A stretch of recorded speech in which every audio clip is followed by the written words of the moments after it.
یہود کے بارے میں آپ جانتے ہیں کہ کس قدر اللہ تعالیٰ نے ان پر انعامات و احسانات کیے تھے، بقول ان یہود کے کہ ہم اللہ تعالیٰ کی لاڈلی قوم ہیں، اور یہود لاڈلی قوم اپنے آپ کو اللہ کی کہتے تھے۔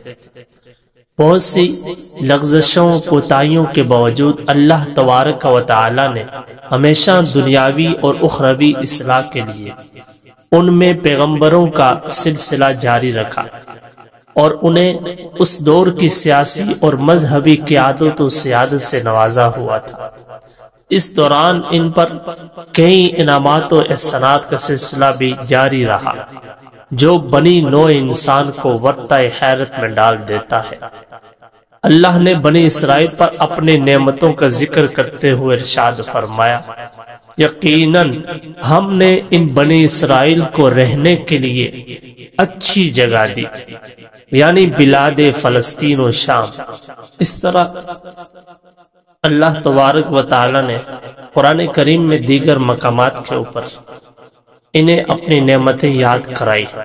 قرآن کریم میں آپ پڑھتے سنتے ہیں اللہ تعالی نے مختلف مقامات کے اوپر بنی اسرائیل کا تذکرہ کیا۔ کسی جگہ فرمایا، یا بنی اسرائیل اذکروا نعمتی التی انعمت علیکم وانی فضلتکم علی العالمین۔ اللہ تعالی نے دیگر مقامات پر قرآن کریم میں بھی بنی اسرائیل کو اپنی نعمتیں یاد دلائی اور ان کو اس مقصد کی طرف لایا کہ جس مقصد کے لیے اس انسان کو دنیا میں بھیجا گیا ہے۔ ان میں سے چند نعمتوں کا، چند اللہ تعالیٰ نے جو احسانات ان کے اوپر کیے ان کا تذکرہ آپ کے سامنے کرتا ہوں۔ آپ اس بات کو بخوبی جانتے ہیں کہ بنی اسرائیل ایک غلامی کی زندگی بسر کر رہے تھے۔ فرعون ان کے اوپر مسلط تھا اور یہاں تک کہ وہ اپنے بچوں کو زندہ درگور کرتے تھے۔ اللہ نے ان کے اوپر احسان کیا اور ان کو فرعون کی بدترین غلامی سے نجات دلائی۔ یہ ان کے اوپر بہت عظیم احسان تھا جس کو انہوں نے فراموش کر دیا۔ یہاں تک کہ دوسرا احسان عظیم اللہ نے ان کے اوپر یہ کیا، سمندر میں سے ان کو راستہ دیا اور وہ گزر کر تری سے خشکی میں چلے گئے۔ تیسرا احسان جو اللہ نے ان کے اوپر کیا کہ سمندر میں انہوں نے اپنے دشمن کے لشکر کو اپنی آنکھوں سے غارت ہوتے دیکھا کہ فرعون کا لشکر جو ہمارے پیچھے آ رہا تھا وہ پانی کے اندر آیا اور ڈوب کر غرق ہو گیا۔ بنی اسرائیل نے اپنی آنکھوں سے اس منظر کو دیکھا۔ یہ بھی اللہ کا بہت بڑا احسان تھا کہ اللہ نے ان کے دشمن کو ان کی آنکھوں کے سامنے غرق کر دیا۔ اور چوتھا بڑا احسان ان کے اوپر جو اللہ نے کیا کہ فرعون اور اس کے سرداروں کو قحط سالی میں مبتلا کر دیا۔ یہ عظیم و شان احسانات اللہ نے ان کے اوپر کیے۔ اور اسی طرح پانچواں بڑا احسان کہ بنی اسرائیل کمزور تھے، غربت تھی، لیکن اس کے باوجود ان کو سلطنت اور بادشاہی عطا کی۔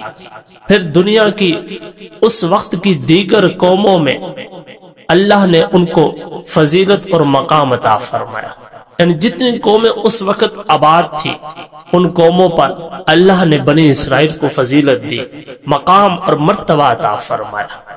اور چھٹا احسان عظیم جو اللہ نے ان پر کیا کہ ان کے لیے فلسطین کو فتح کرایا۔ اور پھر آپ جانتے ہیں کہ انہی میں سے انبیاء اور رسولوں کو اللہ نے مبعوث فرمایا۔ یہ ساتواں احسان تھا کہ اللہ تعالیٰ نے ان کے اندر انہی میں سے انبیاء کرام کو مبعوث فرمایا۔ اور آپ دیکھیں کہ آٹھواں احسان کہ پھر اللہ نے ان کو جو انبیاء کرام بھیجے ان انبیاء کرام کو معجزات عظیمہ عطا فرمائے۔ موسیٰ علیہ السلام کے معجزات کا تذکرہ آج بھی ہم کرتے ہیں کہ اللہ نے ان کو کیسے کیسے معجزات عطا فرمائے تھے۔ دیگر انبیاء کرام کے معجزات بے شمار معجزات ہیں۔ اسی طرح اللہ نے بنی اسرائیل کے اوپر یہ بھی احسان کیا کہ اللہ نے انہیں اپنے ہاتھوں سے لکھی ہوئی تورات دی جس میں ہر قسم کی ہدایت تھی۔ 10واں احسان اللہ نے ان کے اوپر یہ کیا کہ جب سیدنا موسیٰ علیہ السلام کو کتاب دینے کے لیے 40 دن کے لیے کوہ طور پر بلایا گیا تو یہ ملعون بچڑے کی عبادت میں مصروف ہو گئے۔ اس مشرکانہ حرکت پر سزا کے طور پر انہیں باہمی قتل کا حکم دے کر ان کی توبہ قبول کی گئی۔ اللہ نے پھر بھی ان کی توبہ قبول فرما لی مشرکانہ حرکت کے باوجود۔ یہ بھی اللہ نے ان کے اوپر احسان عظیم کیا۔ 11واں احسان عظیم جو اللہ نے ان کے اوپر کیا وہ کسی کے اوپر نہیں کیا، بہت ہی عظیم احسان تھا کہ ان کے بڑوں کے ایک گروہ کے لیے اللہ سے بالمشافہ ملاقات کا اہتمام کیا گیا، مگر وہ تجلی برداشت نہ کر سکے اور جل گئے۔ پھر اللہ تبارک و تعالی نے ان کو دوبارہ زندہ بھی فرما دیا۔ ایسا احسان عظیم کہ اس دنیا کے اندر موت دے کر دوبارہ زندگی بھی عطا فرمائی۔ اور 12واں احسان عظیم جو اللہ نے ان کے اوپر کیا کہ ان پر من و سلوہ اتارا آسمان سے، انہیں محنت اور کوشش نہیں کرنی پڑتی تھی، بغیر محنت اور مشقت کے اللہ تعالیٰ ان کو من و سلوہ عطا فرماتے تھے، اور ان کے لیے صحرا میں پانی کے ایک پتھر سے 12 چشمے جاری کیے۔ اتنے زیادہ احسان اللہ نے ان کے اوپر کیے اور ان کو یاد کرایا کہ تم میری نعمتوں کو یاد کرو۔ لیکن بنی اسرائیل نے کیا کیا؟ بنی اسرائیل سے مراد یہود ہیں۔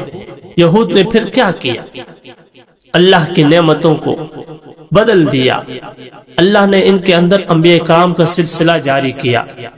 ان لوگوں نے انہی انبیاء کرام کو قتل کرنا شروع کر دیا۔ اللہ نے ان کو بغیر کوشش اور مشقت کے کھانا عطا فرمایا، تو ان لوگوں نے کہا ہمیں یہ کھانا نہیں چاہیے، ہم اس کھانے کو نہیں کھاتے، ہمارے لیے وہ چیز ہو جو زمین اگاتی ہے۔ تو انہوں نے ایسی فرمائش کر دی۔ تو اس طرح کے مختلف قسم کے کام انہوں نے سر انجام دینا شروع کی۔ جتنی نعمتیں اللہ نے ان کے اوپر کی، اتنی انہوں نے ناقدری شروع کر دی، اور ہر نعمت کی ناقدری۔ جو بھی اللہ ان کو نعمت دیتے یہ اس کی ناقدری کرتے۔ یہ جو آپ کے سامنے میں نے چند نعمتوں کا تذکرہ کیا، ان میں سے شاہد ہی کوئی نعمت ایسی ہو کہ جس کی انہوں نے ناقدری نہ کی، ہر نعمت کی ناقدری کی۔ اور پھر یہاں تک کہ اللہ کے انبیاء کرام کا قتل کیا۔ کتنا بڑا عظیم گناہ ہے، ایک انسان عام کا بھی قتل اور پھر اللہ کے نبی کا قتل۔ یہ ایسی ظالم قوم ہے اور ایسی بدبخت قوم ہے کہ بار بار اللہ نے ان کی اصلاح کے لیے پیغمبر بھیجے، 4000 انبیاء کرام ان کی اصلاح کے لیے بھیجے، لیکن انہوں نے پھر بھی اپنی بدبختی سے باز نہ آئے اور بار بار وہی کام کرتے رہے۔